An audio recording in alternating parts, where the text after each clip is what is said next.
दोस्तों, आज मैं फिर हाजिर हूँ इस वीकेंड में अपना कुछ अनुभव बांटने, ध्यान के बारे में। हाँ, मेडिटेशन के बारे में। मेडिटेशन शब्द बना है मेडिसिन से। मेडिसिन जिस तरीके से हमें शारीरिक रूप से कुछ टाइम के लिए स्वस्थ कर देती है, और मेडिटेशन और ध्यान एक ऐसा माध्यम है जो हमें रूट से ठीक कर देता है। सवाल ये उठता है कि मेडिटेशन क्या है। जरा सा कुछ डिप्रेशन हुआ तो लोग कहते हैं डू मेडिटेशन, योगा। जरा सी लाइफ में तनाव आया तो हम कहते हैं मेडिटेशन करो। पर वास्तव में ये मेडिटेशन है क्या? बहुत सारी भ्रांतियां इसके बारे में हैं, बहुत सारे मेथड्स इसके बारे में हैं, और बहुत सारे लोग अंधाधुंध मेथड्स को फॉलो करते हैं। और क्योंकि वो अपना इतना ज्यादा टाइम इन मेथड्स में देते हैं, तो कई बार बता भी नहीं पाते कि फायदा हो रहा है या नहीं। मेरे कुछ अनुभव हैं जो मैंने करके देखे हैं, वो मैं आपसे शेयर करूंगी। अगर इनिशियल स्टेज पर अगर आप अपने मन को खाली करना चाहते हैं, तो इन कुछ विधियों को अपना कर देखिए, शायद आपको फायदा हो। तो चलिए शुरू करते हैं। कुछ भ्रांतियों के बारे में बात करना। कुछ मिथ हैं हमारी दुनिया में। हमें लगता है 1 घंटे तक हम आंखें बंद करके बैठे हैं तो ये मेडिटेशन है। न जाने कितने थॉट्स हमारे माइंड में आते हैं। हमें लगता है हम कोई मंत्रोच्चार करें लगातार लगातार तो ये ध्यान है। एक्चुअली में क्या होता है कि हम लगातार जब कोई मंत्रोच्चार करते हैं या रिपीटेशन करते हैं, तो हमारा माइंड जो है साइकोलॉजिकली उससे बोर हो जाता है, और धीरे धीरे हमें नींद आना शुरू हो जाती है, और हमें लगता है कि हम ध्यान कर रहे हैं। कई बार हम अलग अलग मेथड्स को अपनाते हैं, और नतीजा कि हम उन मेथड्स में इतने उलझ जाते हैं कि हमें समझ ही नहीं आता कि हम क्या कर रहे हैं। इन सब बातों में एक बात बहुत ही खास होती है, और वो होती है हमारी दूसरों पर निर्भरता। हम हमेशा कोई एजेंट, कोई गाइड ढूंढ लेते हैं जो हमें ध्यान के बारे में बताए, और हमें यह भी नहीं पता होता कि क्या उसको इतनी गहरी जानकारी है। हम कह सकते हैं कि हमें किसी जानकार ध्यानी की जरूरत होती है उस समय, पर अफसोस हम उस ध्यानी की तलाश में इतने ज्यादा खो जाते हैं कि हम जो रियल ध्यान है वही नहीं समझ पाते। तो दोस्तों, आज मैं आपको बताना चाहूंगी कि जो सच्चा ध्यान है वो तो बहुत बात की बात है। हमारे जैसा जीवन जो इतना व्यस्त है, उसमें सबसे ज्यादा जरूरी है खुद को खाली करना। आप रोज अपना जो घर का कचरा है साफ करते हैं, और कचरे की जो गाड़ी है उसमें डालते हैं वो कचरा। उसी तरह हमारे मन में जितने ब्लॉकेजेस हैं उसको खाली करने का ही अगर हम समाधान ढूंढ लें, तो शायद मेडिटेशन की एक शुरुआत होगी। तो हमें कोशिश करना चाहिए कि कौन सी ऐसी बातें हैं जो हमें खाली कर सकती हैं। हमें खाली करने के बारे में सोचना चाहिए। देखिए, हर इनपुट का आउटपुट होता है, और हर एंटर का एग्जिट भी होता है। तो उसी तरह हमें अपने आप को खाली कैसे करना है, इसके बारे में हमें विचार जरूर करना चाहिए। हो सकता है आपको मेरे शेयरिंग के जरिए अपने रास्ते खुद मिल जाएं। और उन रास्तों पर चलने के लिए सबसे पहले अनुभव करना बहुत जरूरी है। आजकल हमारी जिंदगी का इतना मशीनीकरण हो गया है कि हम जान ही नहीं पाते कि हम क्या चाहते हैं, हमारा इंटरेस्ट किस में है, हम किस तरह से घूमना चाहते हैं, हम किस तरीके से देखना चाहते हैं, हम किस तरीके से डांस करना चाहते हैं, हम किस तरीके से वॉक करना चाहते हैं, हम किस तरीके से हंसना चाहते हैं। हमारा संस्कारवान मन बार बार संस्कारित बातों को याद करता है और उसी अनुशासन में रहता है। अनुशासन अच्छी बात है, पर कम से कम दिन में 1 घंटा, 15 मिनट, 20 मिनट अपने लिए निकालिए, और वो सब काम करिए जो आप बाकी के घंटे, बाकी के समय नहीं करते। चलिए, आज शेयर करूंगी इनिशियल स्टेज पर हम खुद को कैसे खाली करें। इस बात पर हम बात करेंगे। सबके अनुभव अलग हो सकते हैं, पर अनुभव करना बहुत जरूरी है, जैसा मैंने अभी आपको बताया। तो पहला कदम लिसनिंग। Very difficult task. बहुत मुश्किल होता है सुनना। एक्चुअली हम किसी को सुनना ही नहीं चाहते, हम तो अपनी बात कहना चाहते हैं। तो चलिए एक छोटी सी शुरुआत करें लोगों को सुनने की।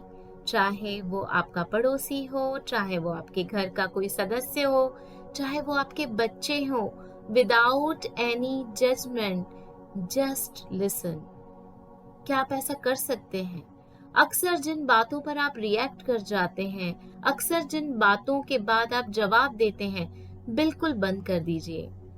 रोज कम से कम 10 से 15 मिनट कुछ भी सुनिए। चाहे अपने घर के सदस्यों की कोई बातें, चाहे कोई म्यूजिक, चाहे चिड़ियों की आवाज, कुछ भी, बस सुनिए। दूसरा कदम, अगर आप चाहें तो आप ऐसे पोज में लेट जाइए जैसे कि आप अपनी माँ की कोख में हैं। माँ की कोख में बच्चा कैसा रहता है?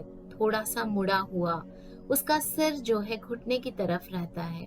कमरे में आप अंधेरा करिए और आप अपने सिर को घुटने की तरफ ले जाइए और जस्ट रिलैक्स 5 से 10 मिनट, 15 मिनट वैसे लेट जाइए जैसे कि आप अपनी माँ की कोख में हैं। इसको आपको महसूस करना होगा। तो महसूस करिए कि आप एक बच्चा बन गए हैं जो माँ की कोख में है। तीसरा कदम, जैसे आप कोई सिनेमा, सीरियल एंजॉय करते हैं ना, वैसे एंजॉय करिए अपनी लाइफ को। आप सिनेमा देखने जाते हैं, आप जानते हैं कि ये अभिनय है, एक्टिंग है। सुबह उठते से ही आप देखिए कि जो कुछ भी हो रहा है वो ड्रामा है। सिर्फ इतना सोचना, हर रोज अपने आप को रिमाइंड कराना कि जो कुछ भी हो रहा है वो ड्रामा है, तो आपकी लाइफ में उन सब बातों का बहुत गहरा असर नहीं होगा। आप बातों को बहुत बाहरी रूप से लेना शुरू कर देंगे। दोस्तों, आप इन विधियों में एक बात ध्यान रखिएगा, जो भी मैं आपको तरीके बता रही हूँ कुछ कुछ, इसमें एक बात ध्यान रखिएगा कि कोई भी आप इनमें से चुनते हैं तो एक ही किसी मेथड को चुनिए। एक ही जो मैं बता रही हूँ कोई कदम, उसको चुनिए और उसको 7 डेज, 14 डेज, 21 डेज करिए। कोई भी एक, जैसे आप माँ की कोख वाला बताया तो आप 21 डेज रोज वही करिए, आधे घंटे तक। ऐसा नहीं कि सारे मेथड्स आप रोज करने लगे, ऐसा मत करिएगा।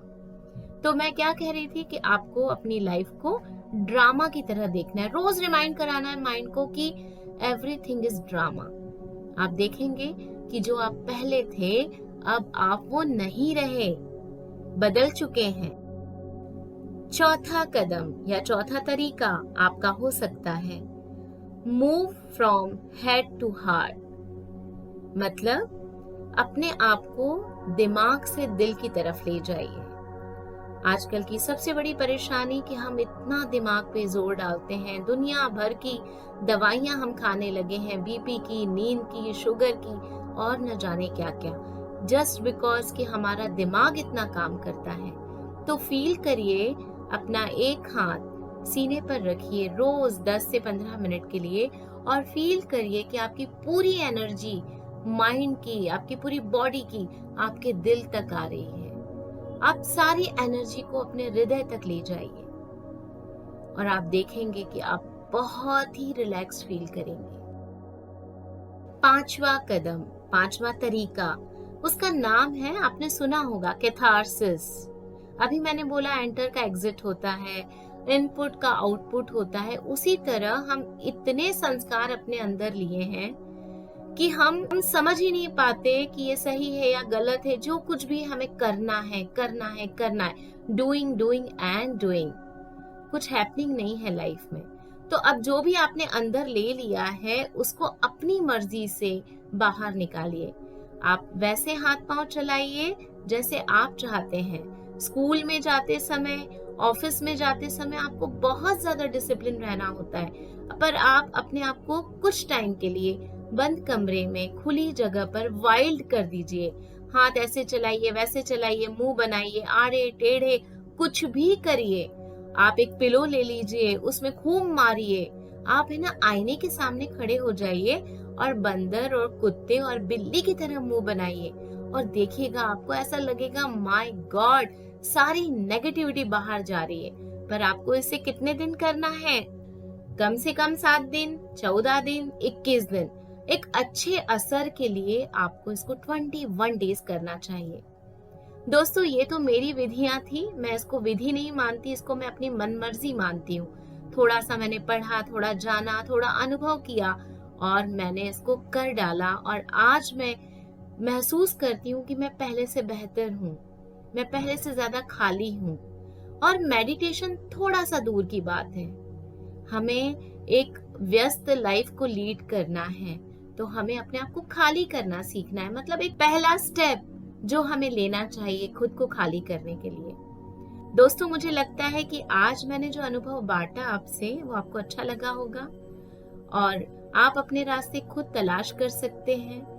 मुझे यकीन है कि आप अपनी मानसिक और शारीरिक हेल्थ का बहुत ध्यान रखेंगे और कम से कम वीकेंड में अपने लिए जरूर कुछ काम करिए जो आपको पसंद है और अपने बॉडी, माइंड एंड सोल को फ्री रखिए सारे तनावों से। तो मैं फिर मिलूंगी अब की बार कहानी के साथ। आपने मुझे इस नए टॉपिक पर इतना प्यार से सुना, इसके लिए बहुत बहुत शुक्रिया। बाय।